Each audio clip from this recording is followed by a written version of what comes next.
Good morning, everyone. Good morning. Welcome to Toronto Spirit Society.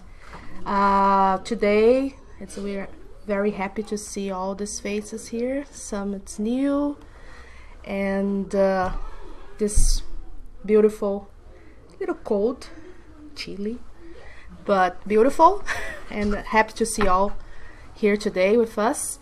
We're gonna start the theme of the month. It's Christianity. Yeah, okay.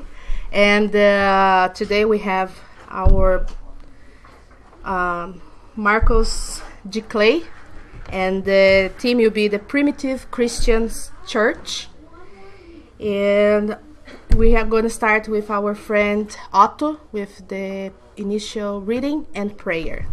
Thank you, Otto.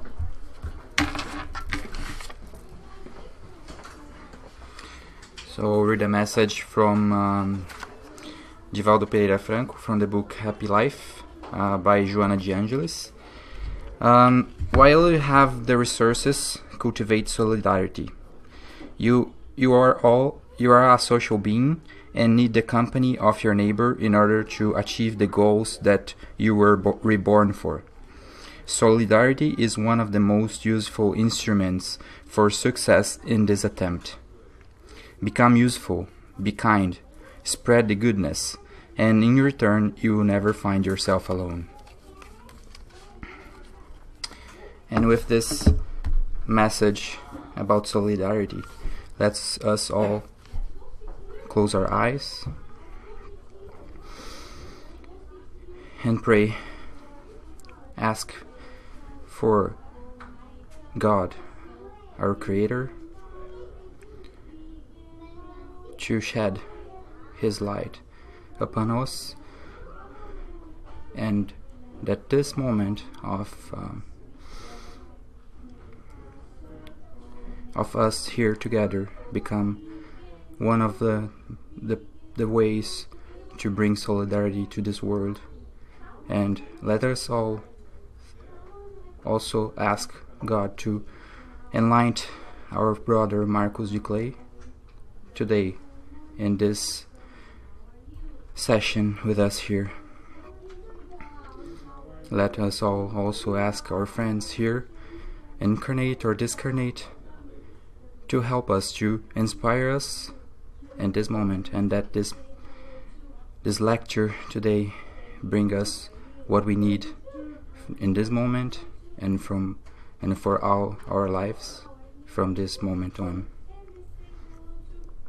Let's thank for the life that was given to us, and let's use this with the best we can do. And so be it.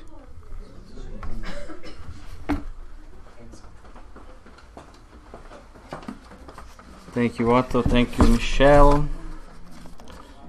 Beautiful message to start our thoughts around fraternity. And we often think that fraternity and the things that we study in the Spirit Center, we practice out there. We start practicing here. Michelle, for example, greeted everyone, right? Welcome, it's great to see everyone, and some new faces, and she looked at me in old faces. But she didn't say that. I'm kidding, obviously.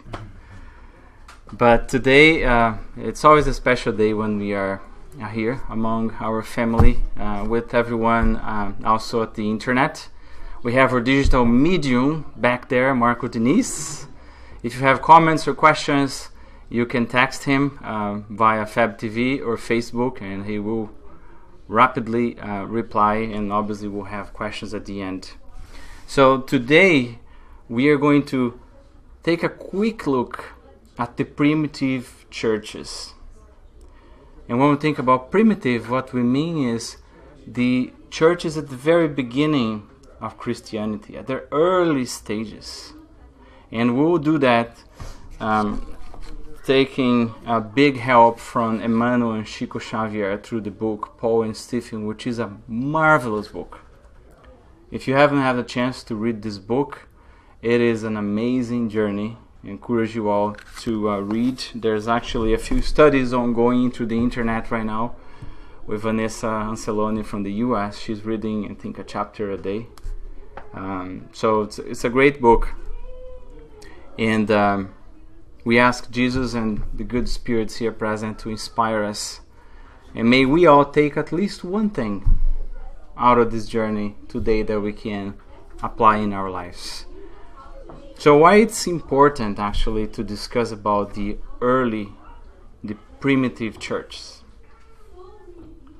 If we look at history or the things that we see nowadays when you read the paper, turn the TV, or even look at the internet, things actually have changed quite a bit. Even more if we look at the Middle Ages and the direction that religion has gone after Jesus was here and brought his message. Leon Denis, the French philosopher who lived in Allan Kardec's time, he said that at that time, there was an abyss, like a Grand Canyon, between the message from Jesus and the messages that were actually shared by religion at the time, especially the Roman religions. And we all know, right? If you go back in history, we saw what we did with the message of God, the message of Jesus, through the fires of Inquisition, the persecutions, the association with the state, with the kings, the abuses, and so many negative and sad things throughout history. That's why Leon Denis actually mentioned that. That was actually not what Jesus brought us to begin with, but things that we did with his own message, right? He says that, Leon Denis says that the sentiment of connection with God has weakened, became weak. And that's what religion is all about. It's not about external things. It shouldn't be about ceremonies, dressing with a particular color, speaking in a particular way. It's really about connecting with God. It comes from the root of the word religion, right? Reconnect with God. Welcome. And we have seen things changing thanks to God and our own learning, right? We don't see as much absurdity as we saw during the Inquisition, during those dark ages. Nonetheless, Jesus, with his mercifulness, and God as well, always send his emissaries, right? We may call dark ages, but we always had emissaries coming along the way. People like Francis of Assisi that actually brought new life to Christianity, as we know. And even nowadays, if we look at the things that Pope Francis actually say and do, it's refreshing to see he's bringing back the simplicity that Jesus taught us, right? In all aspects. It's refreshing. And we see this movement of awakening, a spirit of awakening throughout humanity in all religions. But particularly for us in Spiritism, we learn from Allan Kardec and the spirits that Spiritism is the promised consoler that Jesus mentioned when he was here, that brings to us, shed new lights into his own teachings, his parables that were so difficult for some of us to understand, right? Explanations of where we came from, things that throughout history we changed, we tweaked, we suppressed by interest, via translations, and Spiritism brings everything back to us, helping us actually to live, to practice that, because we are not here to discuss ideas and showcase how brilliant are our minds, because they are not. We are here to learn to live that message and to be better persons, to be better spirits, to fulfill our mission on this planet, which is at the end the spiritual enlightenment, right? So Spiritism bring that religiousness, that sentiment that connects us to God, the moral principles of Jesus, the philosophical ideas, the questioning, clarifications, and science. It's the rational faith. And it's a true gift for all of us, for humanity. Right? However, we still see wrong things around, even among the Spiritists, even among us. People make mistakes. And why is that? Because we are not perfect. We are still evolving and learning, and we study actually in the past month. How do we identify a true Spiritist or a true Christian? Is it by perfection? No. Or else we would be giving up already. Right? It's by our efforts to improve. Even if we fail, we pick ourselves up, dust ourselves up, try again, and try again, and try again. Right? That's how we know that we are on the right path. Let's not expect perfections from anyone here, even if we are blessed with such a revelation as the Spiritism. Right? So, because of all that, that's why it is important to go back in time and reflect a little bit of the early churches. That's what we are going to do here. And we are actually going to do a little bit of a time travel. By purpose, I didn't put a PowerPoint or anything, and I brought our trip guide here because I want to make 2 stops in 2 of those churches.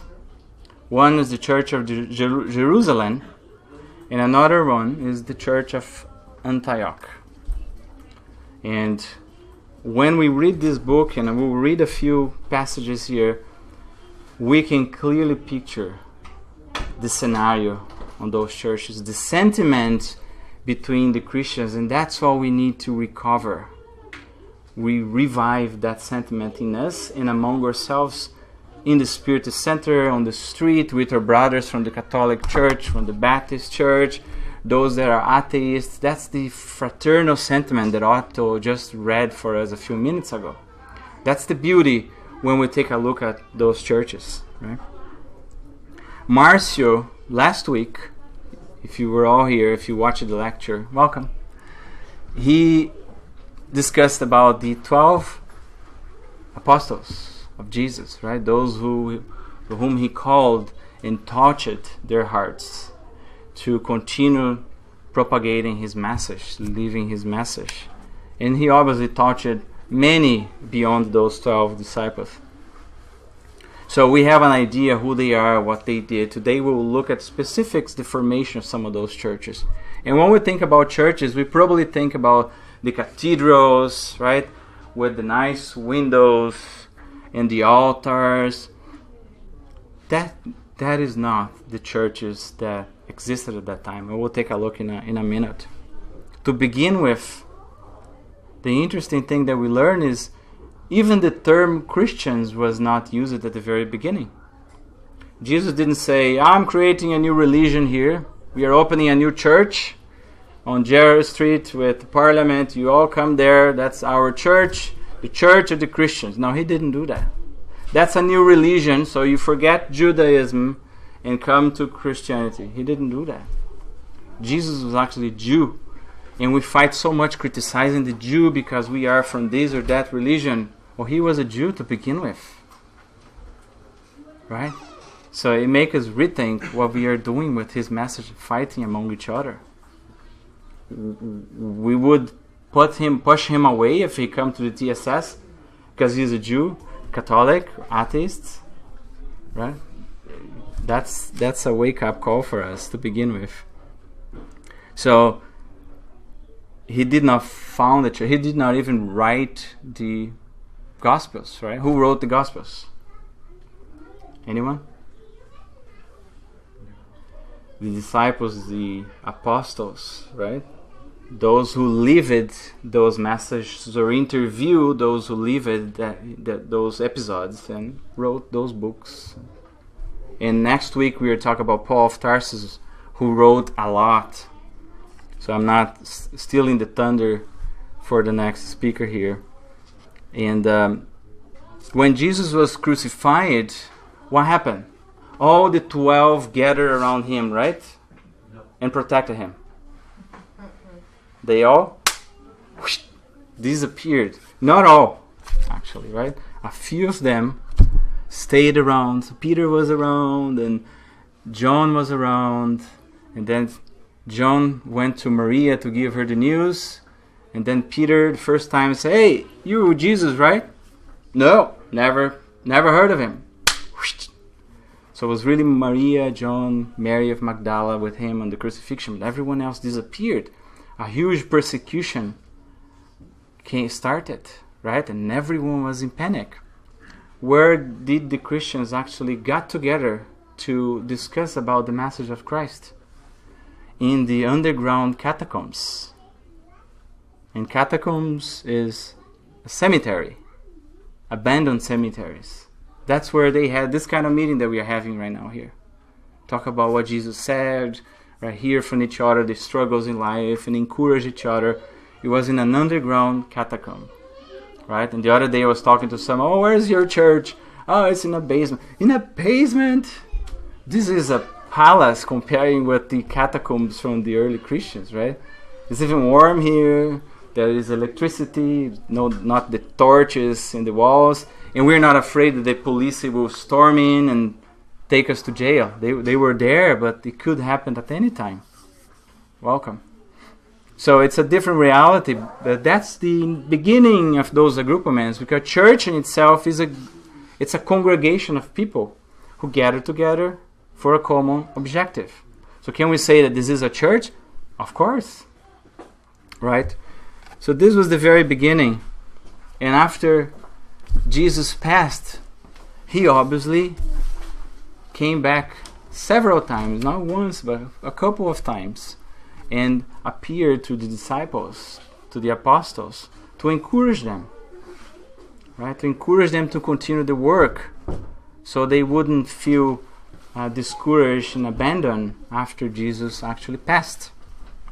So in Jerusalem, after Jesus passed and Jesus came and encouraged them, right? In the passage where he told one of the disciples to touch him to make sure I'm here, I'm alive, right? Thomas, right? Thomas.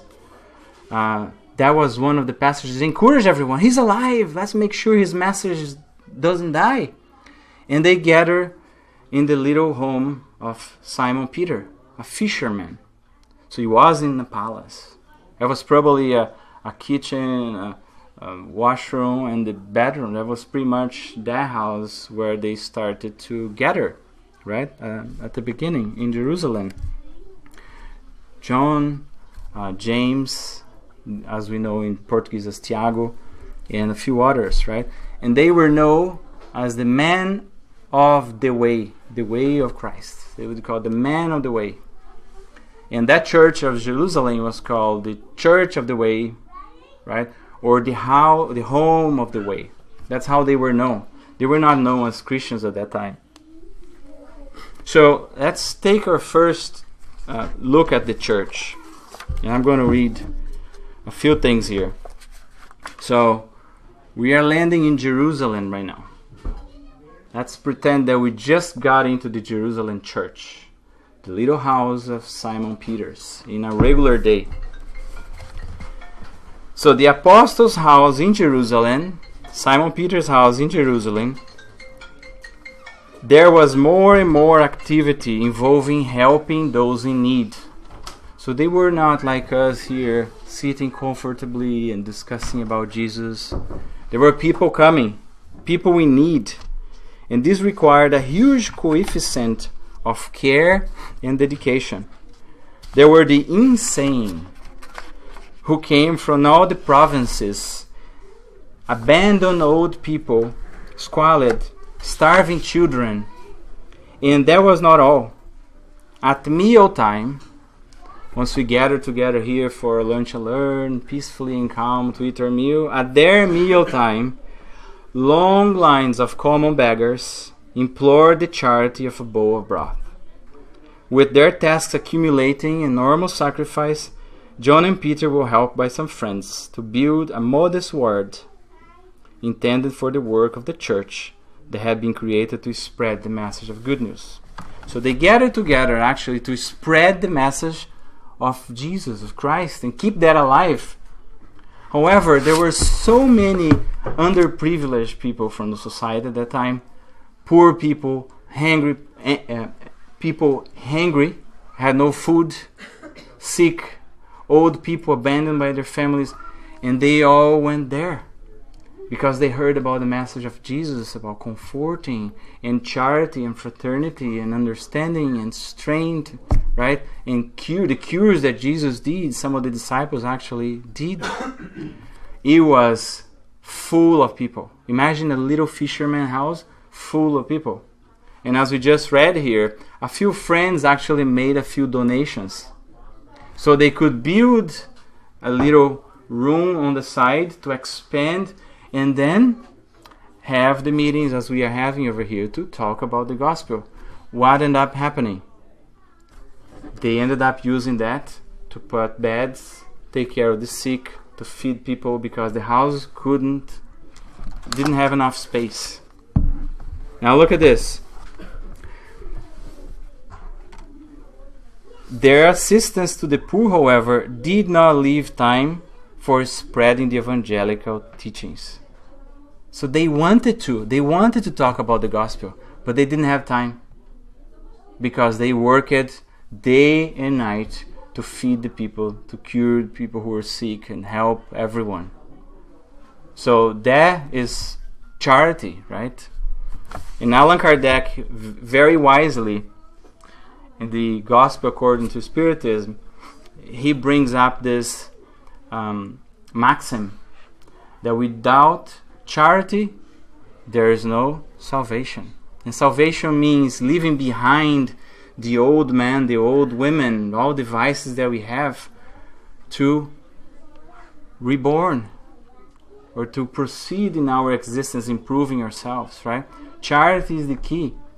And they were focusing on that because that was what was required at that time.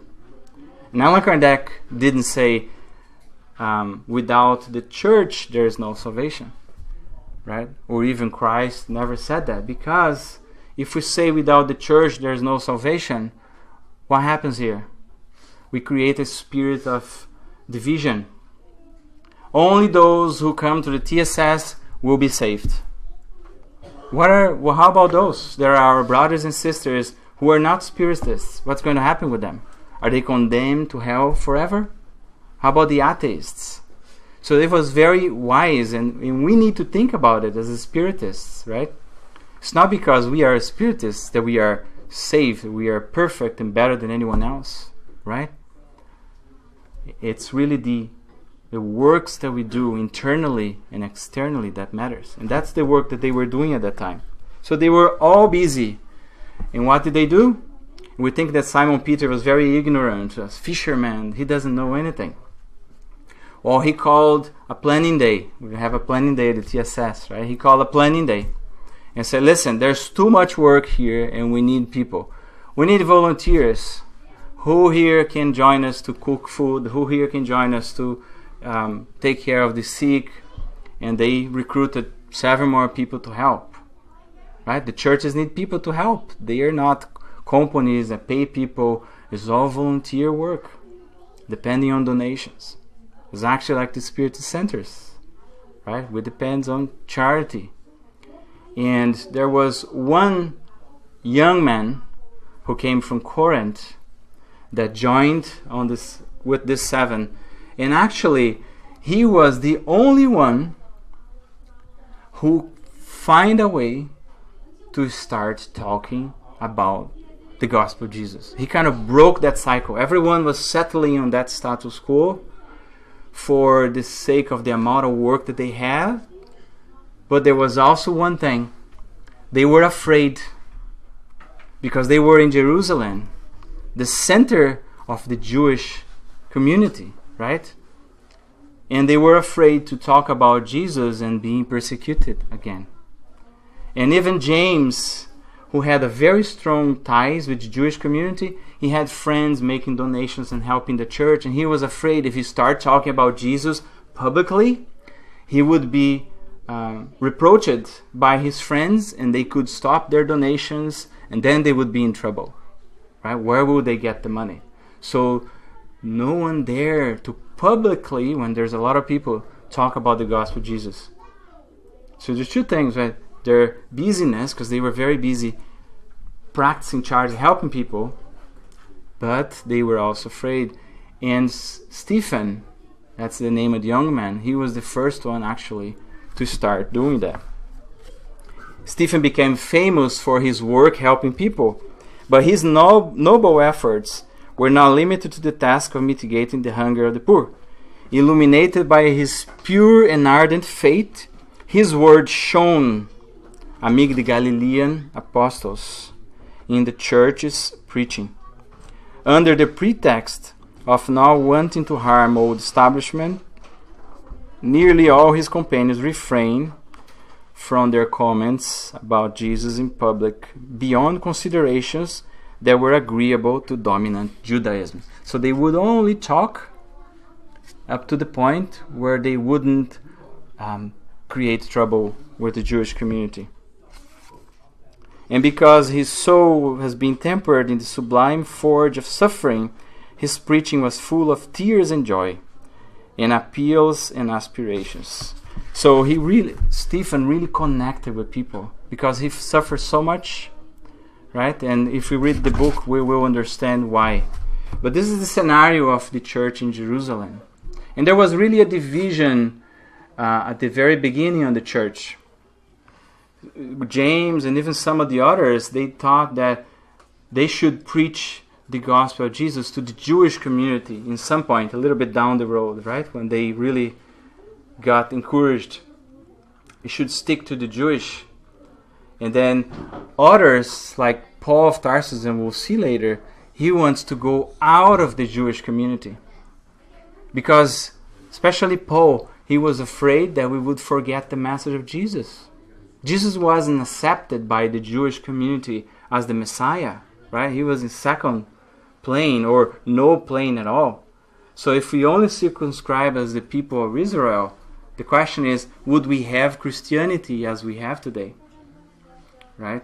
So Paul knew that he had to go out of the Jewish movement. So there was contention within that church until that got resolved. And we know the answer, right? The gospel of Jesus was brought outside of the Jewish movement, and that's why we see it all over the world. Welcome. So that was a quick snapshot for us of the church. Now,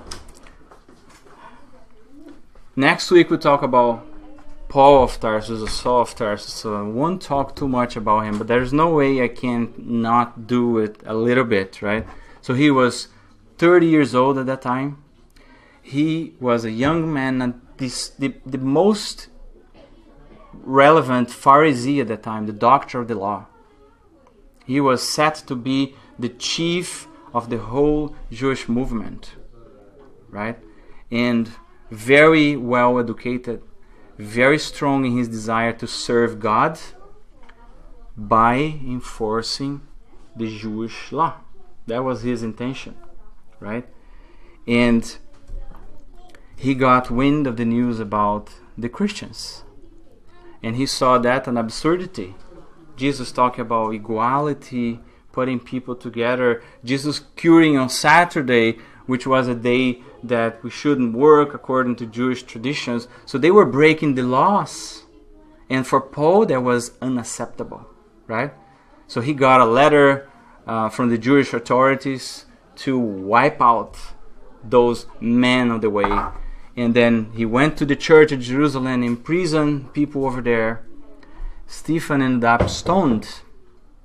And later on, he realized that Stephen was the kind of in-law. He was the son, he was the brother of his loved Abigail.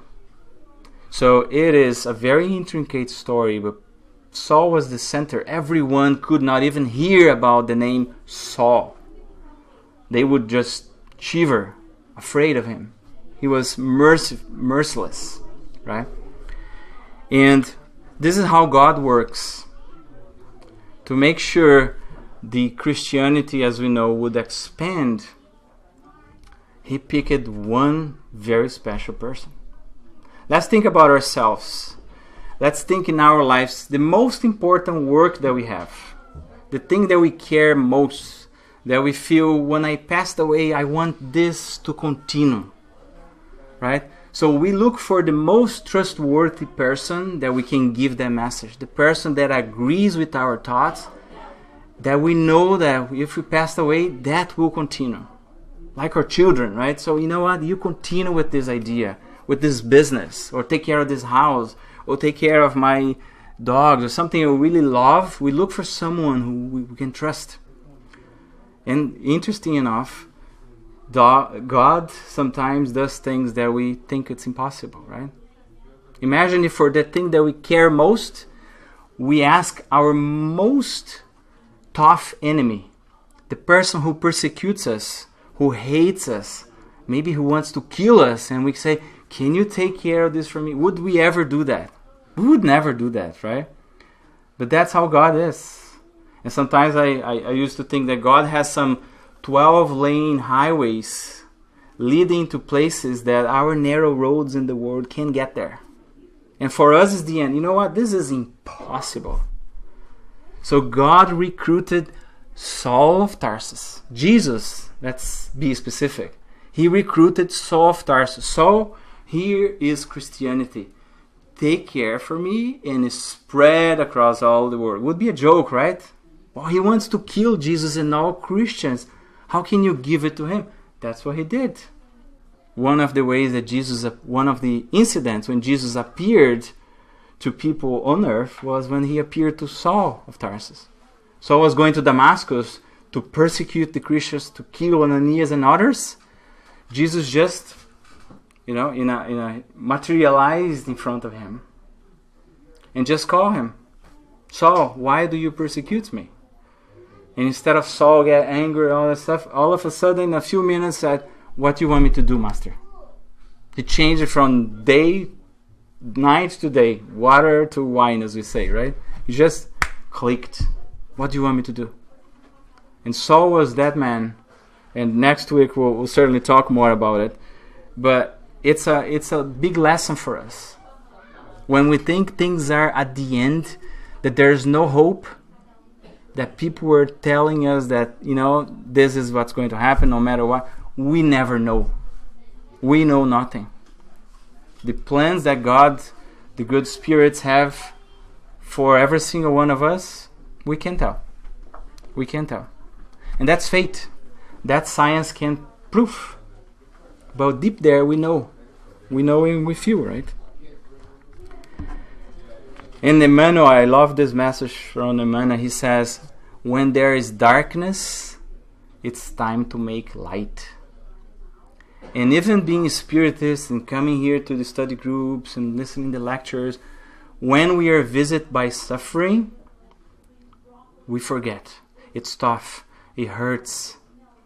But that's what we need to do. Those sufferings are there to make us stronger, to make our faith stronger, to test ourselves. They are not there to destroy us, to put us down. And it's a reminder for us, it's dark, let us make light. Jesus himself told us, right? Let your light shine, because we do have a light. We all have the law of God in our conscience, in our hearts. We are co-creators of life in different scales. Obviously we can compare with Jesus, but we create our thoughts, we can create the outcomes around us. And we need to remind ourselves to let our light shine, our hope, our faith. That's what we need. That's what faith is all about. That's what religion is all about, to help us recover that. It's so easy to lose that, right? To turn the TV, all misery. I got into the whole US election stuff. A lot of down. Hey, wait a minute. Someone needs to make light. Let's think positive. Let's pray. Let's pray for the US people. Let's pray for the US president. Let's pray for the Brazilian president. That they may be touching their hearts and that they wake up and do the right thing. Because there's enough people vibrating negativity, right? So was Paul touched and boom, it changed. Why it cannot happen with other people? Why can't it happen nowadays? Of course it can't. So we who know those things, we vibrate negativity and forget what are we going to expect of the rest of the world, right? But as Gandhi says, right, let's be the change we wish to see in the world. Let's start with ourselves. Right? So Paul goes through his own transformation, and we'll talk about it. And the persecutions intensify, right? Because even the Jewish people saw what happened with Paul, and they go crazy. Now they got Saul of Tarsus, right? They go crazy.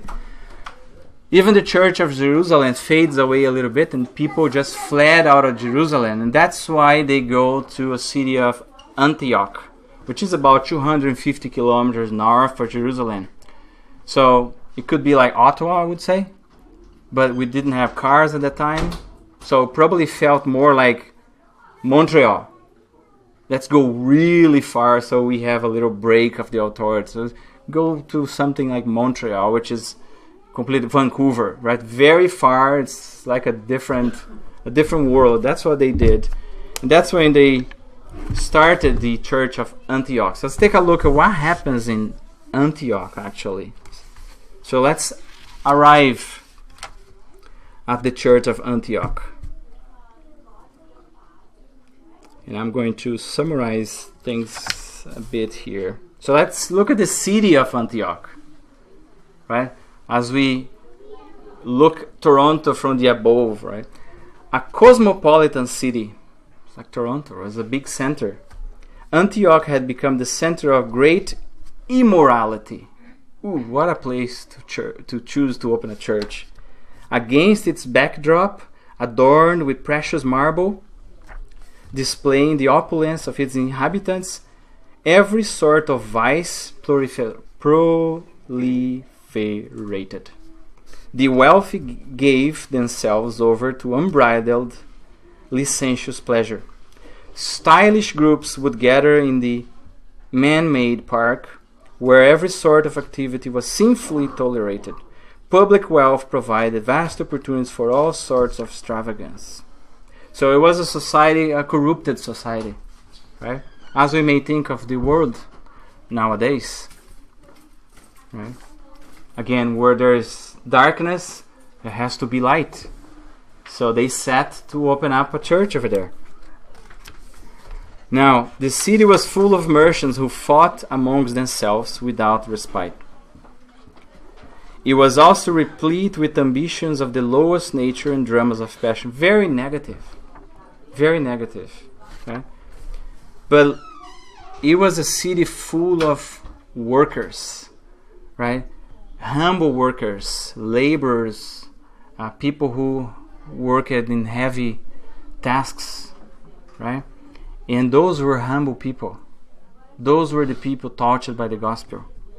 Look at what happened at every night on that regroupment. Every night, however, the simple house that served as the way's local base, again, still known as the way, the man on the way, welcomed large group of bricklayers, people who worked on constructions, impoverished soldiers, poor farm laborers, all looking for the message for a better world, all tired of being exploited, tired of corruption. Does it sound familiar? This looks like nowadays, right? But the rich people, they wouldn't go to the church. Those who were suffering, they would. Women of humble origin also attended in great number. Why did he mention women here? Because women was now regarded at that time, right? In the Jewish movement. So they were tired.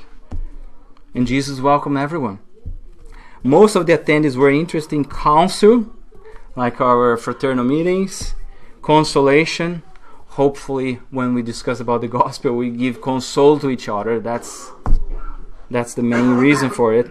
Medicine for the wounds of body and spirit.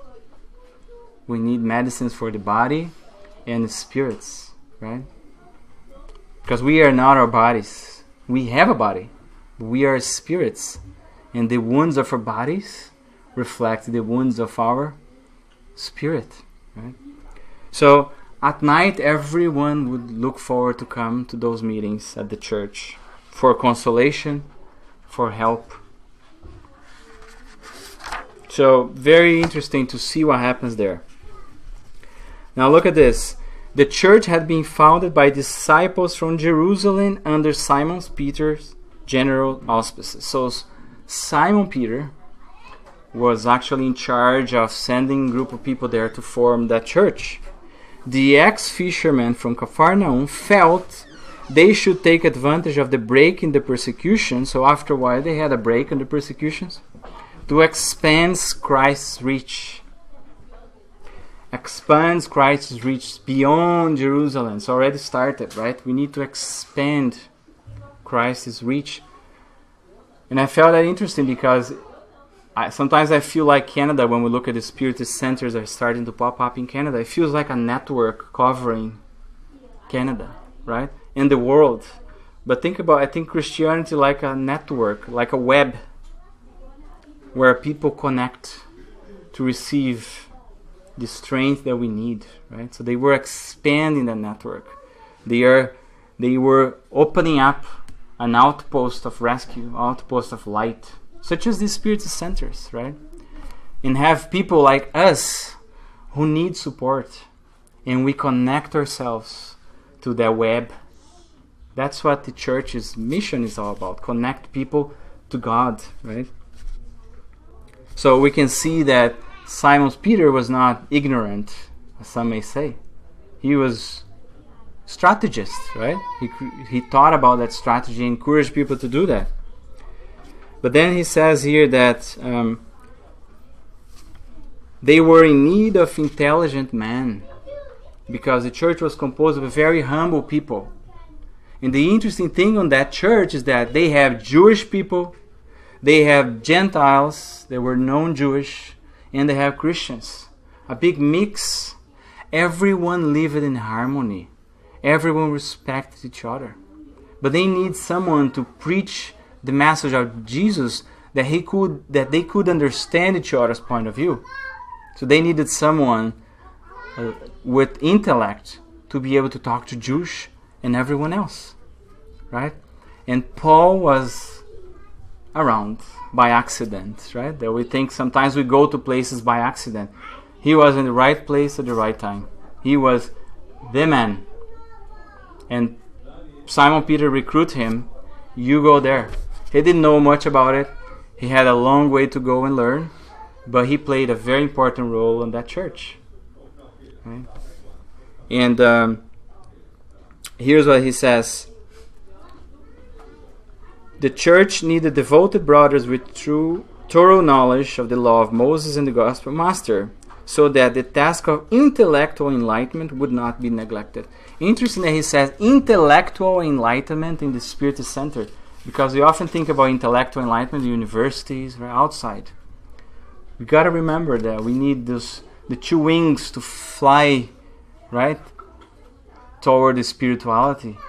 One is our intelligence, and the other is our sentiment, is our heart. And the mission of the Spiritist Center is actually help us to grow and evolve on both fronts as well.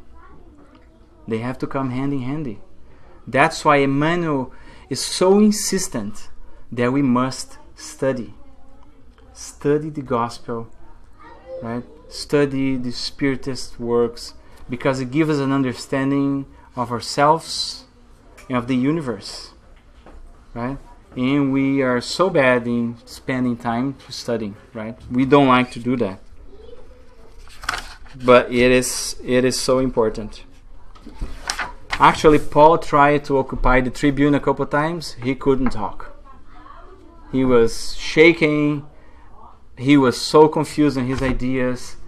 And then Emmanuel says here that they discreetly excused Paul from preaching. Paul, you know what? Thank you for trying. It was good, but we need your help, maybe cleaning here or putting the fluidified water over there. So stick with that task for now. And he humbly accepted. He had self-awareness, right? And we as Spiritists, we are terrible with that. If someone comes and say, Marcos, You were reading, and we don't like people who read, so study a bit more. Oh, I would be offended. I will leave the group. It's the melindre, as you say in Portuguese. I don't know the word in English, right? We got hurt so easy, and that is why we live in a family. That's why we need a church, because we need to develop thick skin. We need to learn, right, to listen when we are not doing well. We are not perfect. We expect to be perfect. We are so proud, right? And when we hear something that hurts us, we should analyze ourselves, right? We shouldn't think, wow, you were so rude telling me this. So we immediately point to the other person. We should look at ourselves. Why does this hurt so much? That's pride. That's what I need to change. So that's the spiritual workout. I have a few friends that go to gym regularly. They run some marathons. But in addition to take care of our body, we need our spiritual workout. And that's what we do in our families. It's stretched our tolerance, stretched our patience, stretched our perseverance, stretched our humbleness, if we have any. Sometimes we don't have any. Right? Shrink our pride. It takes time. It takes time. Right? We don't run a marathon like me, that I don't run for 3 years. If I go to run a 25K, am I going to finish? Probably not. Start slowly, right? Slowly. So we go slowly with our spiritual workout, but we need to be persistent, consistent, right? And that's what Paul was doing. He used to sit back and help the people who come. Sometimes people wouldn't understand anything that they were preaching, and Paul would say, they were talking about this and fraternity. Oh, okay. So little by little, he started to help the workers, the humble people in the back, and he started to develop his skills until the point he was ready for the work. Big lesson for us of humbleness, right? Because we are not perfect, but we have to start somewhere. And if things hurt when people tell us that, this is not good enough, you should do different, or study some more, come to the study groups on Wednesdays, come to the groups on Thursdays, let's not feel bad about it. It's an opportunity for learning, right? We cannot do something if we don't know how to do it.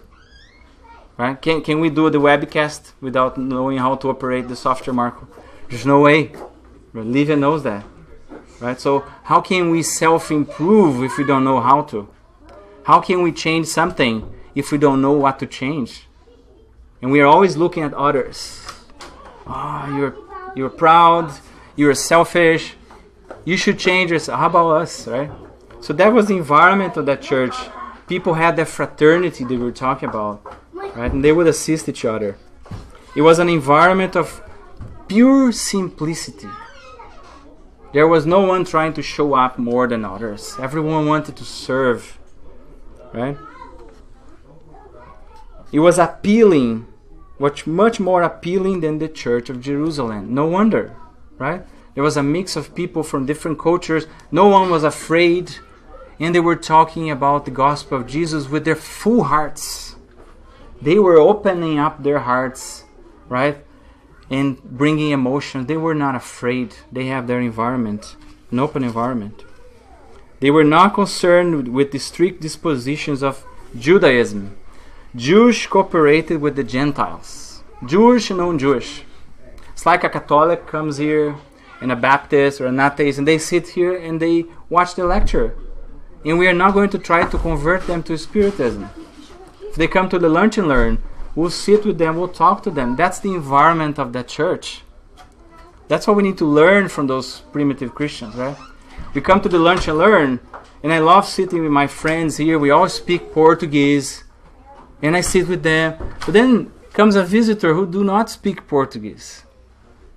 Well, let's sit with him or her, and if I'm talking to speaking English so that person doesn't feel excluded. That's charity. That's what they did with those poor people who didn't understand the gospel. Paul would sit with them and translate for them. And sometimes I catch myself doing this. Someone new comes, sits there alone, and I'm talking Portuguese with my wife. I say, listen, let's sit with that person. Let's introduce ourselves. Let's welcome that person. It's a chance to serve. But we are always thinking about ourselves first. Me first. That is a workout for us.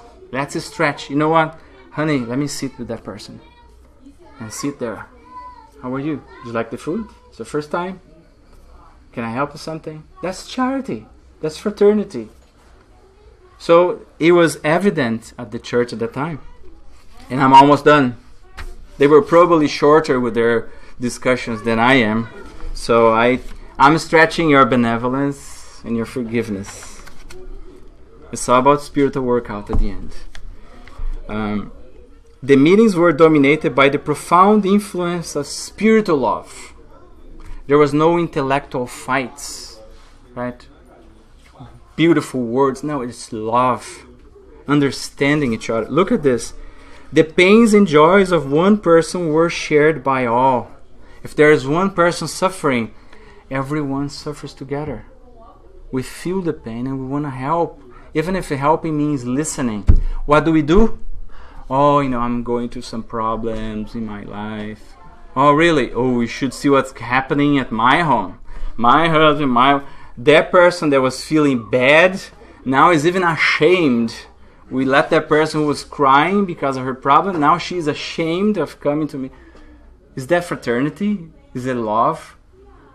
We all have problems. Every single one of us have problems. You bet. You may be the happiest, look like the happiest person, have everything. We all have problems. So when someone comes to us, it's heavy. I need your help. So let's listen. But let's not dispute who has the most problem. That's not fraternity. Right? I'm sorry to say that because that was a personal reflection because I caught myself already doing that. Disputing. Oh, really? Look at me. Oh, really? Look at me. And then we fight for problems. No.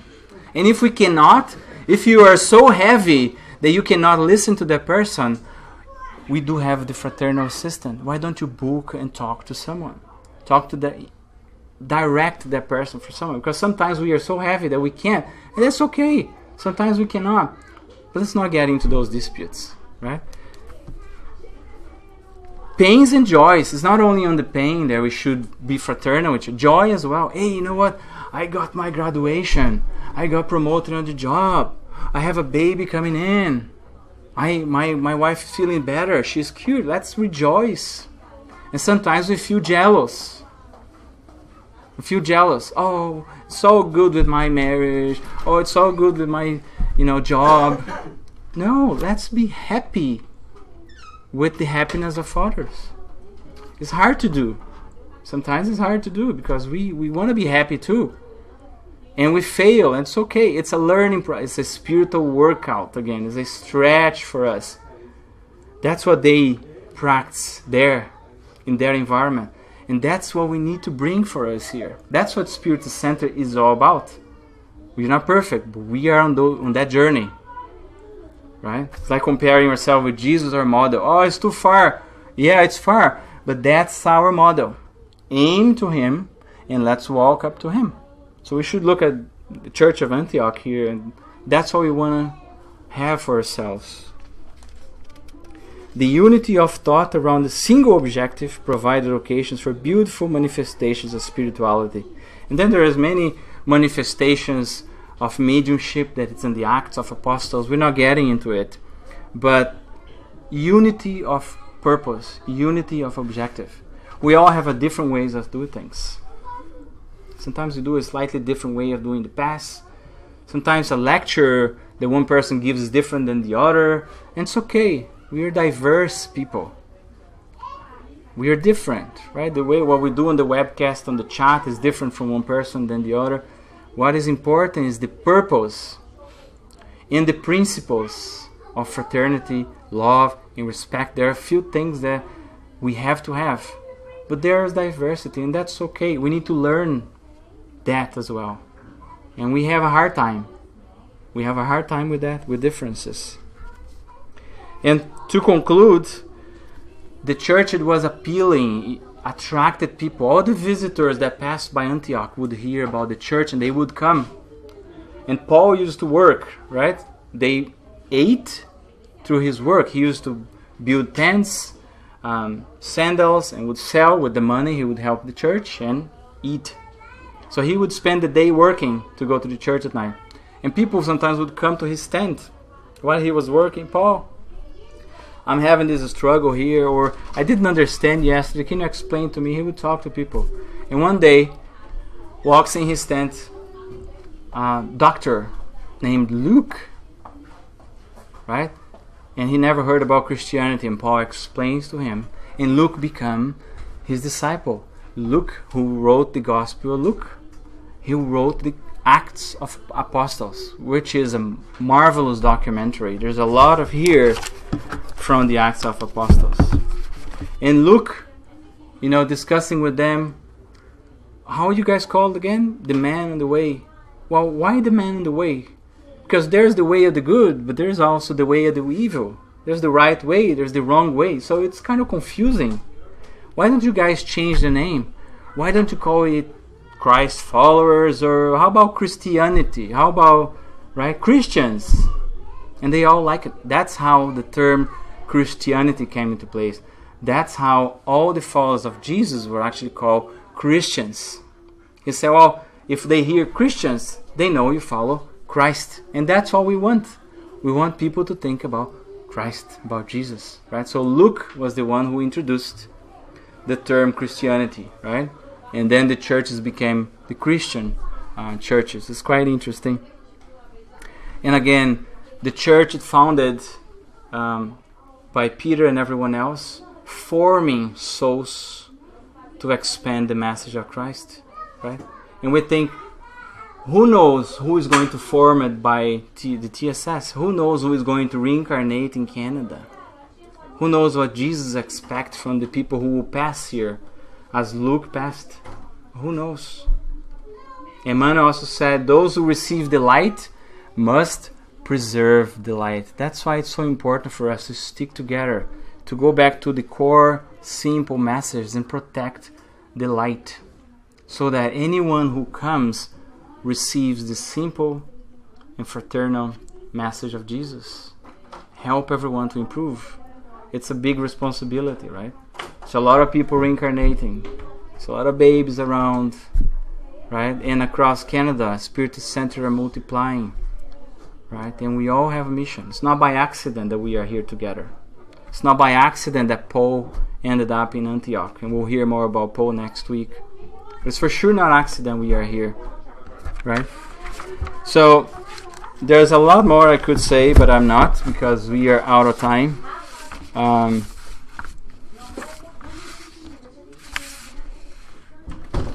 I just hope that we all could get something out of these 2 visits that we can take to ourselves, especially as the new year is approaching. We always come up with New Year resolution. So probably now it's time to start fishing. What's my 2017 New Year resolution? We have about a month and a half to start preparing. And maybe we pick one for 2017, 18, 19, 20, and we'll get that done, right? But let's start small. May God always help all of us and bless all of us, our TSS, and everyone who is also watching us from home. Thank you. We may have a few minutes for questions. Thank you, Marcos. Any questions?